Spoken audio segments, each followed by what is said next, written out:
Hello and welcome back to Agentic App Builders. We're going to continue with our course with lesson 5 today. If you haven't seen the previous lessons, please visit academy.zinforgeworld.com and go to the Agentic App Builders track and you'll be able to find the rest of the lessons.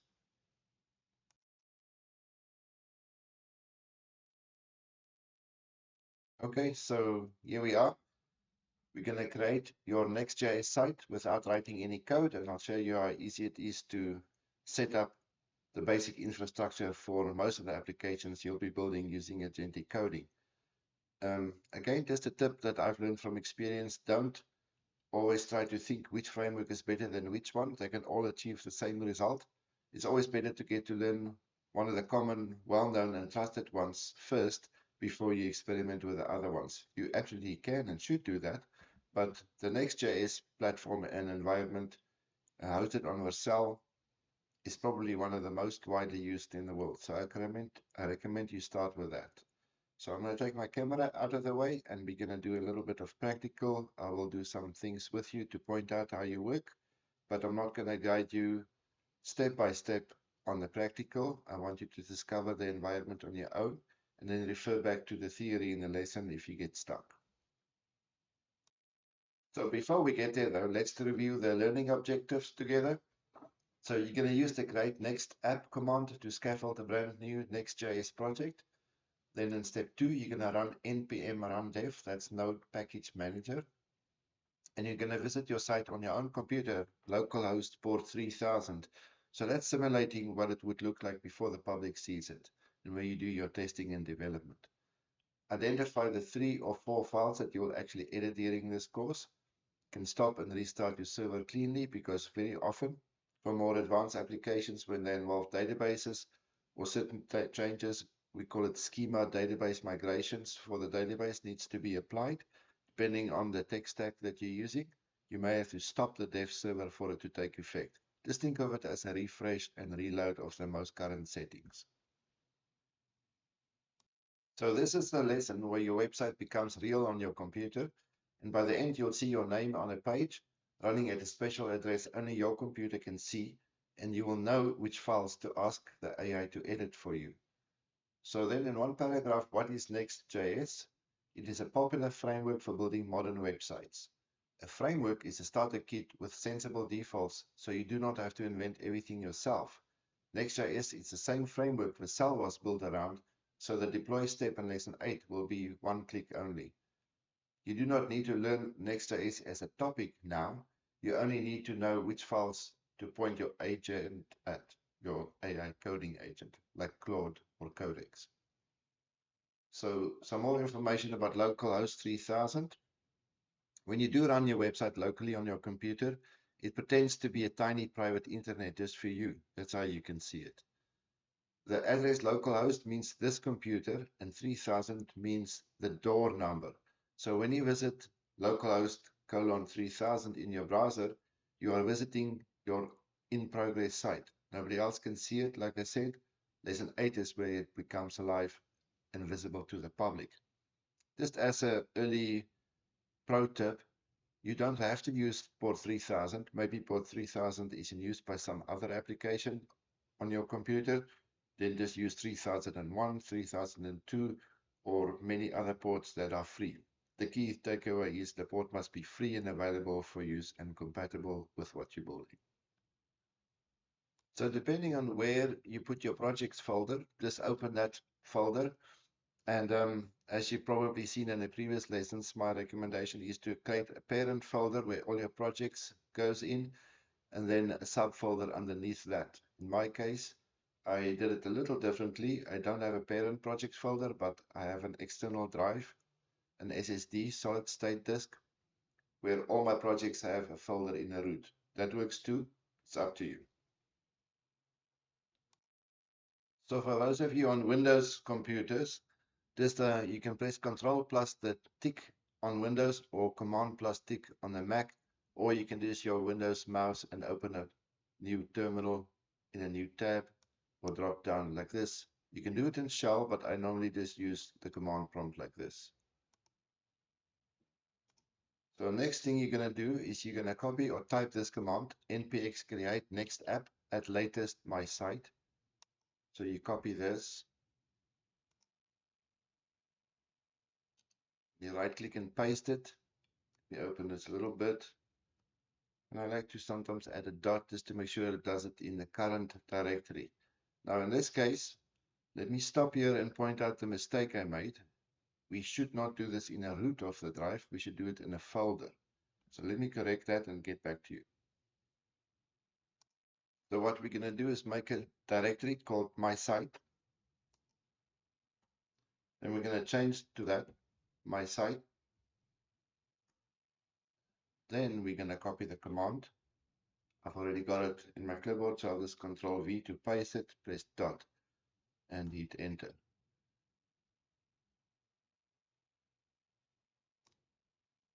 Now you'll see the spinner. Need to install the following packages. We say yes to proceed.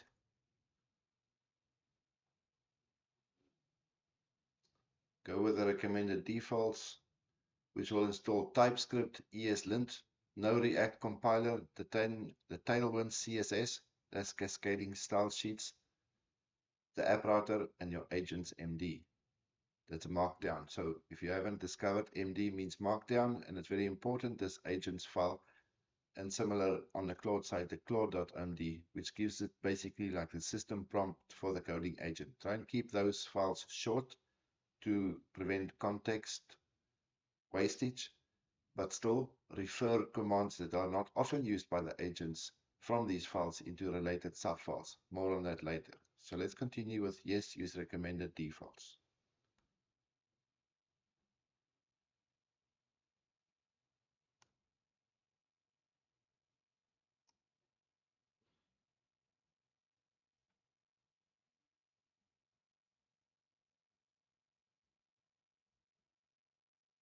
I'll show you what it looks like when it's finished installing. So I'm just going to pause the recording for now. So while it's busy installing, let's look at the theory a little bit. So npx is a helper that comes with Node. It runs a tool one time without permanently installing it. Create next app is the official Next.js project creator. My site is the folder name. You can rename it to whatever you want. The tool will ask you several questions. Please enter to accept, like you've seen. TypeScript, yes. ESLint, yes. Tailwind, yes. The source directory. Just go with the defaults. If you haven't done it before, you can always do your own thing later on.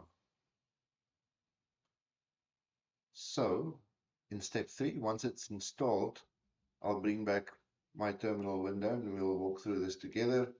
So you change directly to your folder and you do npm run dev to fire up your local host.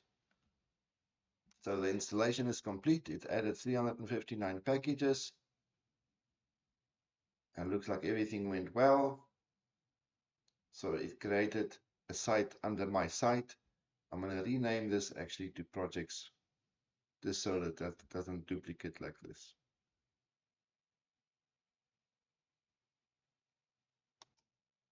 Okay, so I just made a parent folder after all called tutorials for YouTube with a subfolder of my site. So in your case, you could have a project folder in project 1 and then run npm run dev. And as you can see, it will start up Next.js with localhost and port 3000. This address here is your local IP address on your computer. It's ready in 1739 milliseconds. And to try it out and launch it, you hold down the left control key while clicking on the left mouse, control click. That launches your browser on port 3000. And if all goes well, what you will see is a basic boilerplate Next.js site. So to get started, edit the page.tsx file. That's the main file that you will update. Use this link to get to the documentation. I'm doing a control click to open it in another tab. And if you want to learn more about Next.js, this is where you can get started.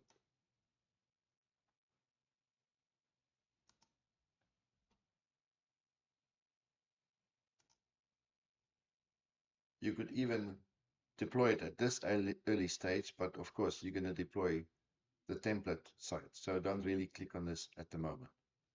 So as you run your dev server, you will see it will show you errors, if there are any, and warnings. This is not to worry about while we're just in the prototype template. 200 is good, 500 is bad. Usually they'll have red colors if something is wrong, but if you want to stop and start your dev server for any reason, you just click in a space here, you press Control-C, terminate it, CLS to clear the screen. I'm pressing up arrow to go through my recent commands, or you can just enter them. npm run dev, that's to restart the dev server. And there it is started again. 200 means it's all good and ready for you to experiment and continue building your app. So let me switch over to VS Code now so you guys can see what code was created during the setup. To do that, what I'm going to do is open another terminal. So leave the server running, open another terminal, change to your folder. Then assuming you have VS Code already installed, all you have to do is type code space dot, which will launch VS Code. So once your Visual Studio Code opens, you'll immediately see under the Explorer side, you'll have your My Site folder or subfolder. You'll have that agents.md file, and this is where you will give the system prompt. Claude.md is used by Anthropic, but as you guys can see, it just uses what is in agents, so you don't have to have duplicate information. So we'll talk briefly about these files, but you don't have to understand exactly what they do at the moment. Do understand that the readme.md is where developers on your GitHub or your repo will look at how to start up this app. So like you've seen, you started up with npm run dev or one of these commands. You open the localhost port 3000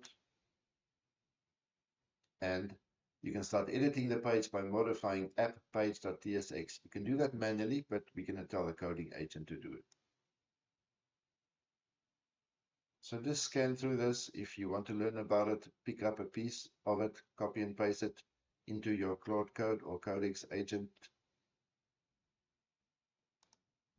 And then ask them, can you explain what this does, what this means, and so on, or even from the code.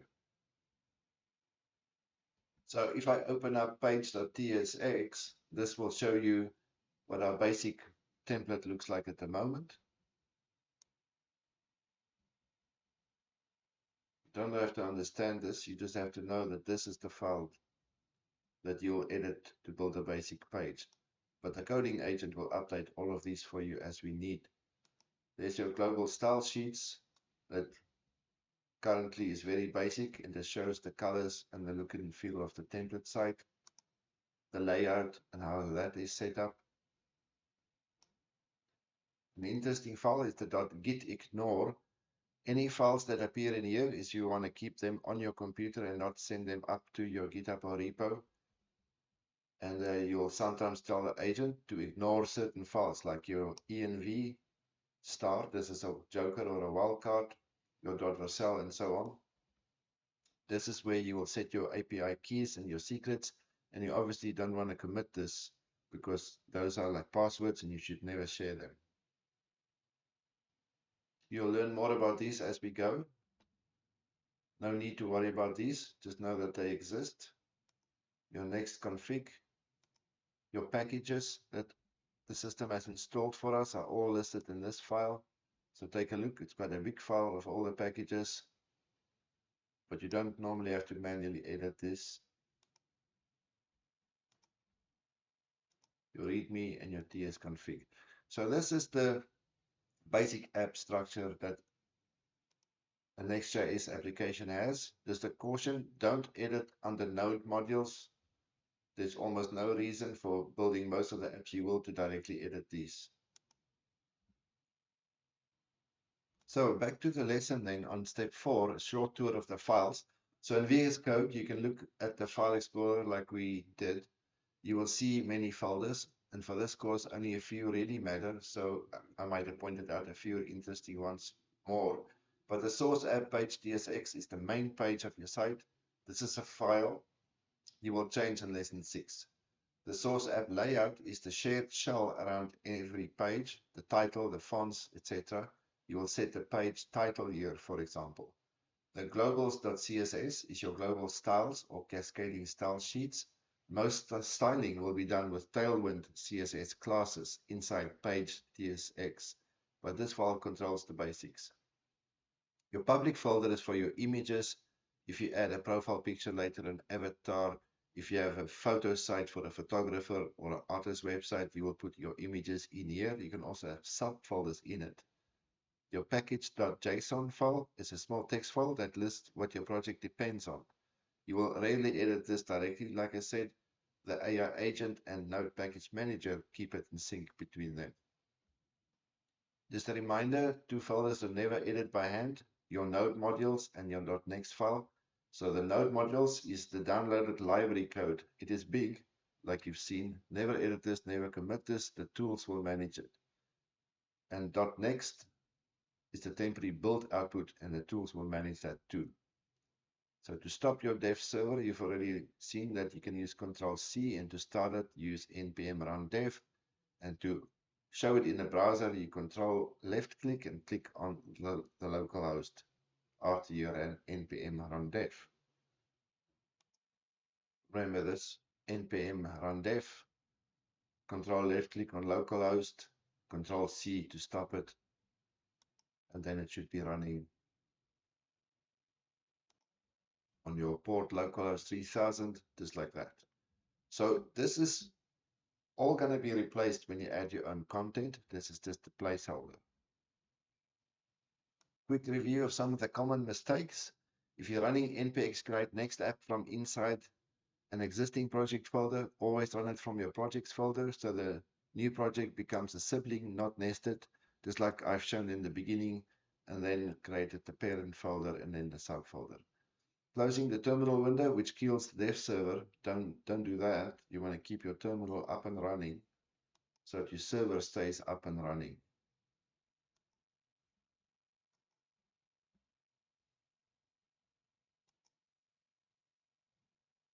Don't edit files inside Node modules or .next. Just don't do that. You'll break things.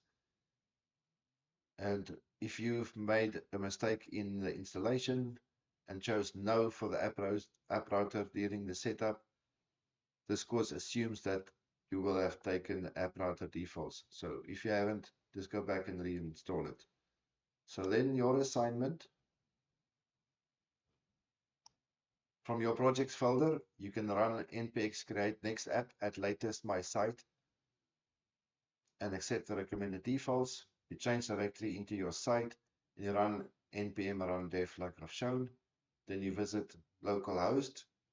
Remember, control left click once it's running. In VS Code, you open your page.tsx like I've shown you. To scan through it, you do not need to understand it in detail. Just look at the shape of it. Stop the dev server with Control-C. Then I suggest you go through the quiz as normal. I'm not going to do it here. I'll let you do that on your own. And when you feel confident to move on to the next lesson, mark complete, or you can always revisit any previous lesson.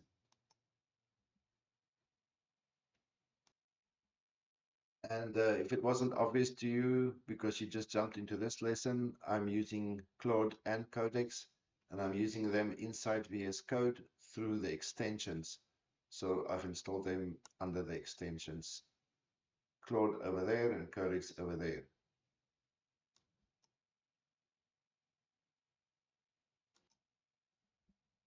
If you prefer, you could also, when you get a little bit more experience, open a command terminal like this and run Claude directly in the terminal like this.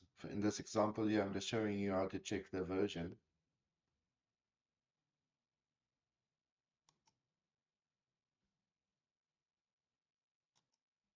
So Claude will tell you on what version it is running. Now, can you remember in the earlier lessons how to upgrade it?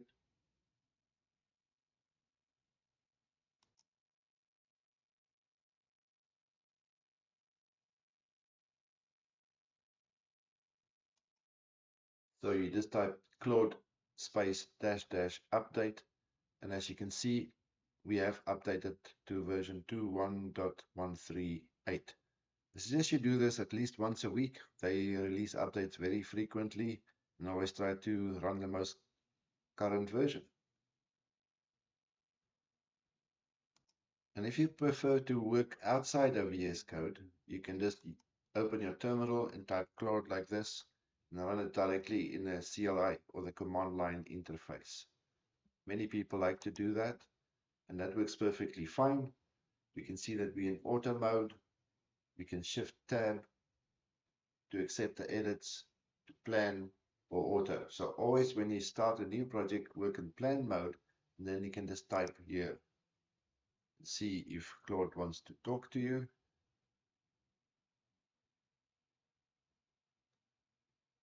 So he comes back, which says basically he's working. I'm in plan mode right now, so I can't make changes yet, but I'm ready when you are. What would you like to work on in my site? So let's just ask him what does the site do so far and see if it tells us it's a basic scaffold site with not much going on.